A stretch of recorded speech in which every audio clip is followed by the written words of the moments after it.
Olá pessoal, você que assiste às aulas Paraná, que prazer imenso trazer aqui mais uma aula bacana, uma aula especial para você.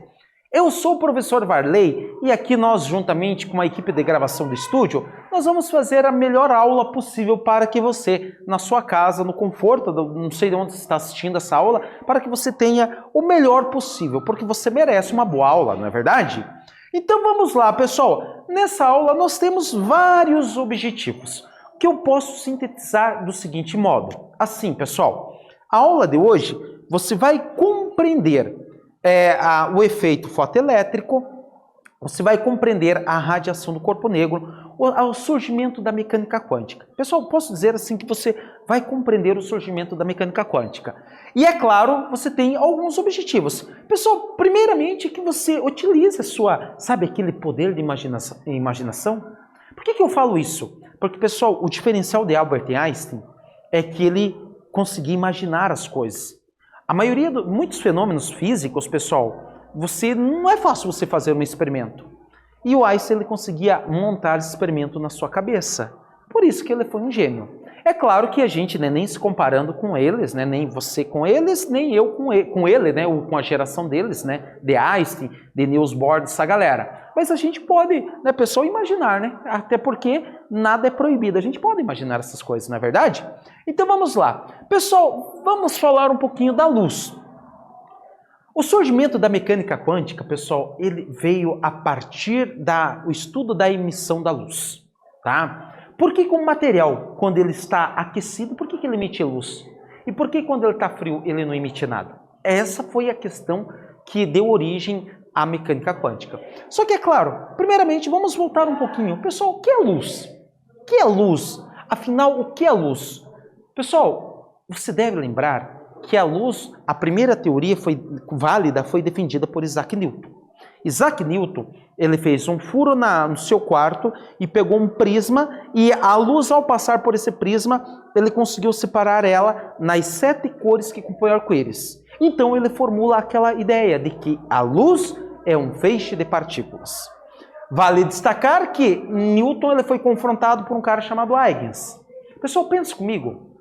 Huygens pensou assim: se eu pego uma lanterna e viro de frente para outra lanterna, ambas emitem luz. Só que se a luz for feixe de partículas, deve ocorrer colisões, não é verdade? E é algo que não ocorre na prática. E o experimento de Newton, pessoal, a ideia de Newton, ele não explicava o fato da luz contornar obstáculos, que é o que nós chamamos de difração. Aí Huygens, ele ao fazer a difração, ele percebe que a luz tem um comportamento ondulatório. E aí surge a teoria de a luz ser uma onda. Então ficam essas duas teorias.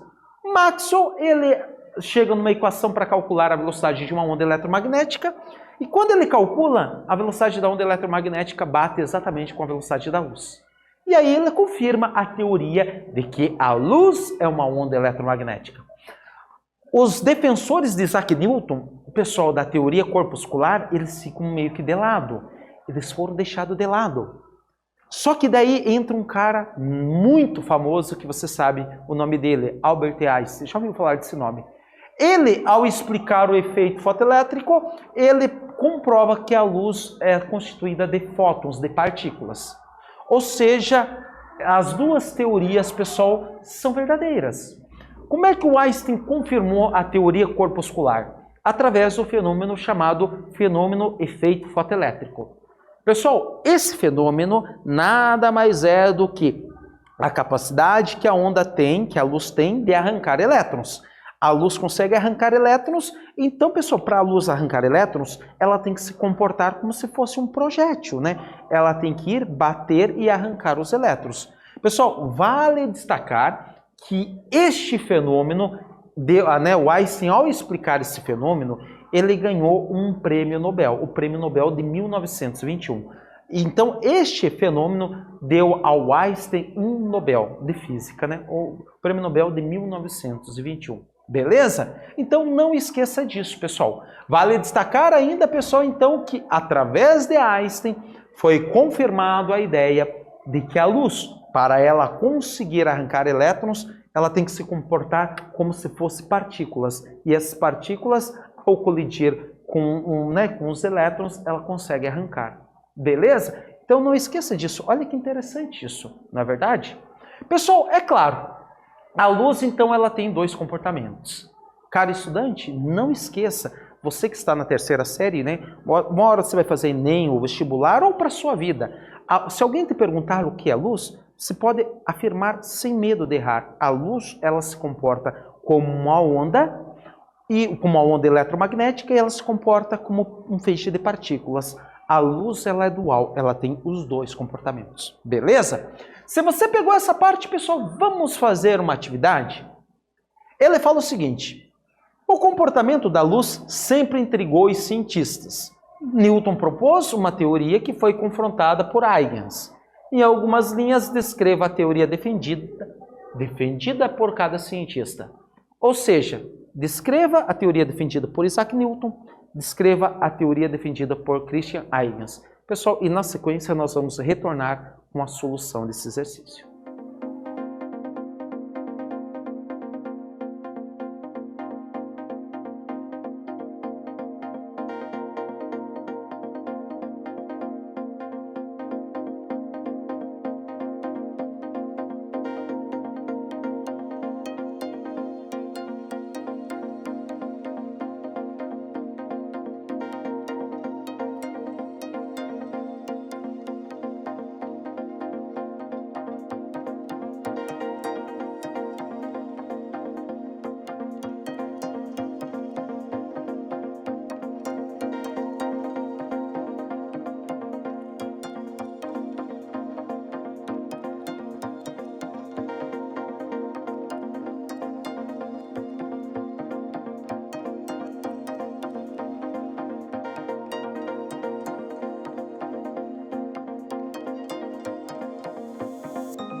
Então, pessoal, vamos fazer a correção desse exercício?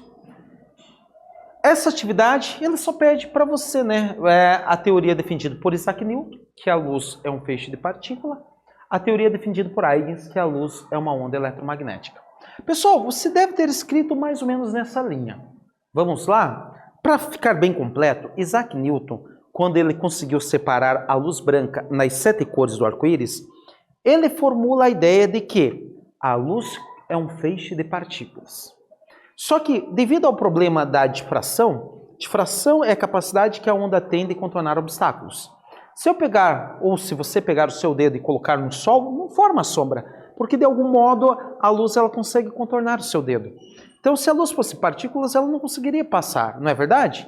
Pessoal, e aí Newton foi confrontado por Huygens.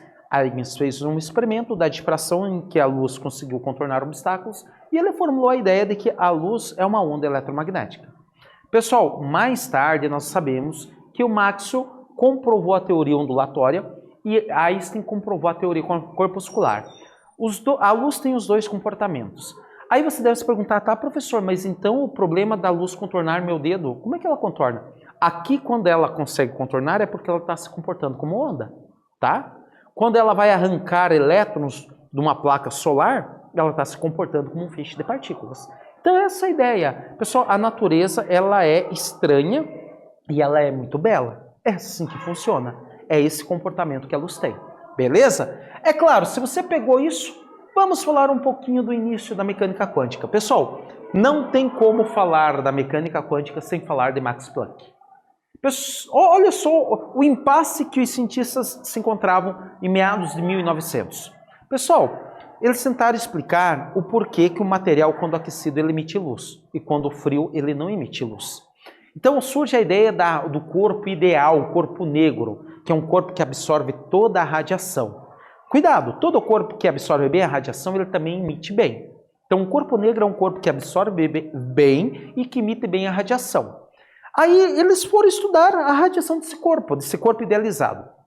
Montaram o experimento e a mecânica clássica, a mecânica newtoniana, pessoal, até então ela explicava muitas coisas, praticamente tudo. E eles tentaram usar a mesma tática, os mesmos conceitos, mas não deu certo. Dá uma olhada aqui, ó. A mecânica clássica previa que quando você tem a emissão de energia com um comprimento de onda pequeno, a energia tem que ser infinita. Só que o experimento, ele dá um salto, né? Ele dá um salto. Ou seja, o experimento e a teoria não casam. Vai lá, refaz o experimento, mantém o mesmo comportamento. Faz de novo, o mesmo comportamento. Então a teoria está errada. Eles pensavam que a emissão e absorção de energia ocorre de modo contínuo. Cara, estudante, não é assim. Não é assim que funciona. Aí Max Planck chega e fala o seguinte, olha, não é assim que funciona. A energia, ela é emitida e ela é absorvida aos saltos, aos pacotes. Esses pacotes, pessoal, eles chamam de quantum. E aí, esse quantum que deu origem à mecânica quântica. Então, quanto de energia deu origem à mecânica quântica. Pessoal, para você não esquecer, isso está a nível atômico. Assim, ó, você tem um átomo qualquer, a primeira camada, o elétron está ali, na camada K. Você coloca, por exemplo, um ferro no fogo. O elétron está aqui, ele começa a receber energia, ele não salta instantaneamente. Você deve lembrar lá da química que o elétron, quanto mais afastado do núcleo, ele tem mais energia. Quanto mais próximo, ele tem menos energia. Então ele está aqui no fogo. Ele recebe energia, ele salta uma camada. E ele para ali.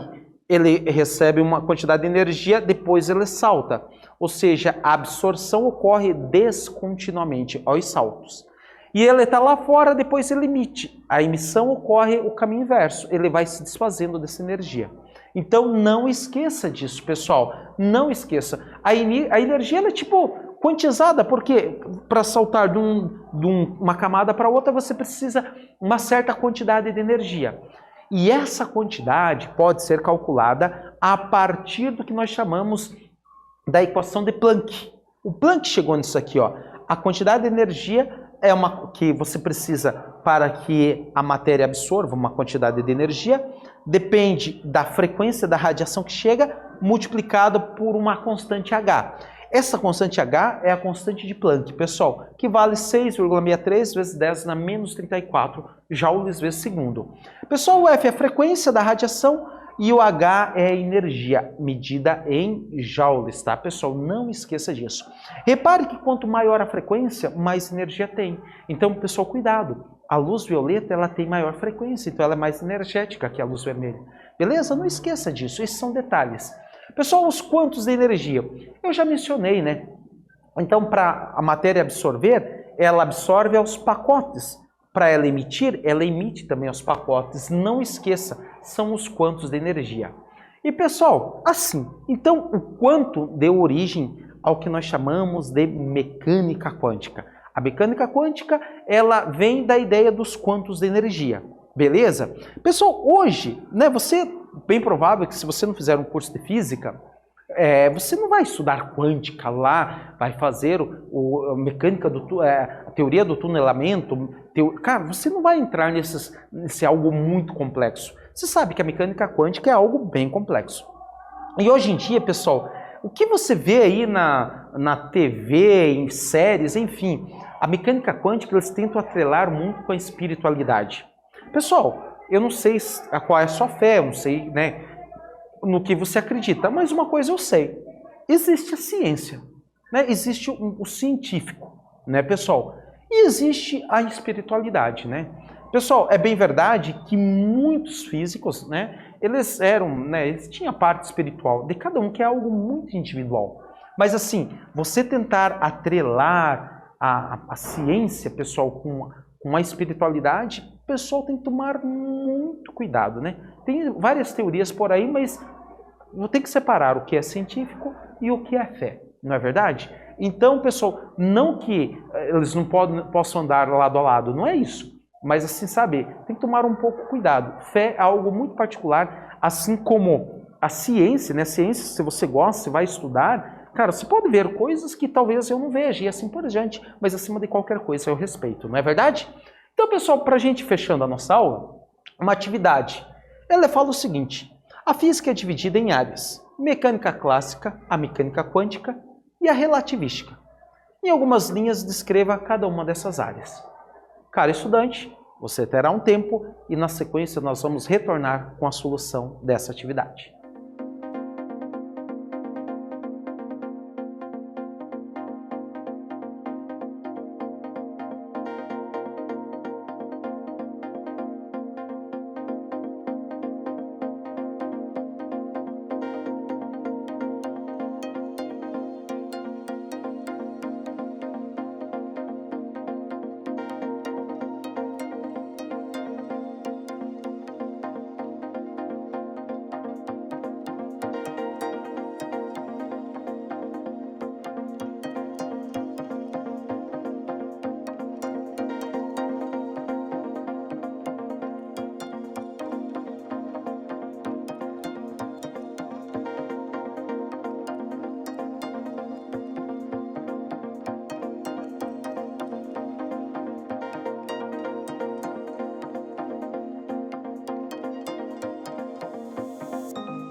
Então, pessoal, vamos fazer a correção desse exercício? Aqui é só para a gente fechar falando das áreas da física. Mecânica clássica, mecânica quântica e mecânica relativística. Pessoal, de um modo bem simples, eu até não falei muito de mecânica relativística, mas vamos lá. Mecânica clássica, a mecânica newtoniana. Você estuda os corpos com tamanhos específicos, com tamanhos, pessoal, a olho nu. Os astros, os carros, colisões de elementos grandes, enfim, tudo aquilo que tem um mundo macroscópico. Desse jeito, né, você utiliza a mecânica clássica para calcular tudo no mundo macroscópico, né? Agora, você vai lá dentro do átomo, aquele mundo subatômico, lá dentro do átomo. Ali quem reina é a mecânica quântica. E a mecânica relativística é a física para os corpos que estão com alta velocidade. Próximo da velocidade da luz, nem a mecânica clássica, nem a mecânica quântica. Ali é a mecânica relativística. Beleza? Então a física pode ser separada nessas três grandes áreas. Mecânica clássica, mecânica newtoniana, mecânica quântica e a relativística. Beleza? Pessoal, então essa foi a nossa aula, uma aula bem curiosa, né? Bem importante. O que nós vimos? Nós vimos que a matéria ela absorve e emite descontinuamente. Ela é quantizada, ela recebe aos pacotes e assim como ela devolve aos pacotes. Esses pacotes nós chamamos de quanto, os quantos de energia. Através desses quantos que surgiu a ideia da mecânica quântica, os conceitos da mecânica quântica. A mecânica quântica é a física estudada dentro do átomo. É dentro do átomo que essa mecânica, né, que a mecânica quântica reina. Pessoal, essa foi a nossa aula. Eu espero que vocês tenham gostado. Desejo a vocês muito sucesso, um forte abraço e até uma outra oportunidade.